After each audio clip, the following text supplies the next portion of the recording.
கிறிஸ்து இயேசுக்குள்ளான உங்கள் அனைவருக்கும் சுதந்திர தின நல்வாழ்த்துக்கள் உண்டாவதாக. இன்றைய தியானத்திற்காக எடுத்துக்கொள்ளப்பட்ட வேதவசனம் யோவான் 8:32. சத்தியத்தையும் அறிவீர்கள், சத்தியம் உங்களை விடுதலையாக்கும் என்றார். ஆமென். நம்முடைய ஆண்டவராகிய இயேசு கிறிஸ்து யாருன்னு சொன்னா, அவர் விடுதலை நாயகன். 36ஆம் வசனத்துல கூட மறுபடியும் சொல்றாரு, ஆகையால் குமாரன் உங்களை விடுதலையாக்கினால் மெய்யாக விடுதலையாவீர்கள். அல்லேலூயா. நம்முடைய ஆண்டவர் யாருன்னு சொன்னா விடுதலை நாயகன். பாவத்திலிருந்து, சாபத்திலிருந்து, பிசாசின் போராட்டத்திலிருந்து, நோயிலிருந்து அவர் விடுதலை கொடுக்கக்கூடிய ஒரே ஒரு தெய்வம் ஆண்டவராகிய இயேசு கிறிஸ்து. அதுதான் அடித்து ஆணித்தரமா சொல்றார். சத்தியத்தை அறிவீர்கள், சத்தியம் உங்களை விடுதலையாக்கும். இந்த சத்தியம் யாருன்னு சொன்னா, அவரே தான் சொல்றார். நானே வழியும், சத்தியமும், ஜீவனுமா இருக்கிறேன்னு சொல்லி.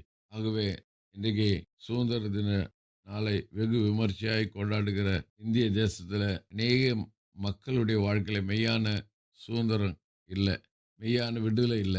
பாவத்திலேயும், சாபத்திலேயும், பிசாசின் போராட்டத்திலேயும் அடிமைப்பட்டு வாழ்ந்து கொண்டிருக்கிறார்கள். அப்படிப்பட்டவர்களுக்கு விடுதலை கொடுக்கக்கூடிய ஒரே ஒரு தெய்வம் ஆண்டவராகிய இயேசு கிறிஸ்து தான். வேதத்துல பிசாசின் பிடியிலிருந்து விடுதலை கொடுத்திருக்கிறார். வியாதியிலிருந்து உங்களுக்கு விடுதலை கொடுத்திருக்கிறார். ஆகவே சாபத்துல வாழ்ந்து கொண்டிருக்கிற விடுதலை கொடுத்திருக்கிறார்.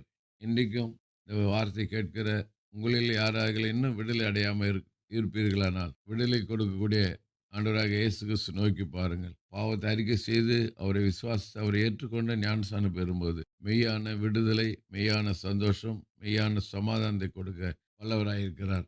ஆகவே இன்றைக்கும் மெய்யான விடுதலை அடையாம இருக்கிற மக்களுக்காக நாம ஜெபிப்போம். ஜெபத்தை கேட்டு கர்த்தர் அவர்களுக்கு விடுதலை கொடுப்பாராக. கர்த்தர் உங்கள் ஒவ்வொருவரையும் ஆசீர்வதித்து வழிநடத்துவாராக. ஜெபிப்போம்.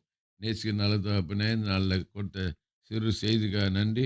நீர் சாபத்திலிருந்து, பாவத்திலிருந்து, வியாதியின் போராட்டத்திலிருந்து, பிசாசு போராட்டத்தில் விடுதலை கொடுக்கக்கூடிய விடுதலை நாயகன் சொல்லி நாங்கள் அறிந்து கொண்டோம். இந்த விடுதலை நாயகரை நாங்கள் தொடர்ந்து பற்றி பிடித்துக் கொண்டு, இந்த விடுதலை அடையாமல் இருக்கிற மக்களுக்காக ஜெபிக்கிற பிள்ளைகளாய் ஜீவிக்க கர்த்தர் உதவி செய்யும். இயேசுவின் நாமத்தில் ஜெபிக்கிறோம் நல்ல பிதாவே. ஆமென்.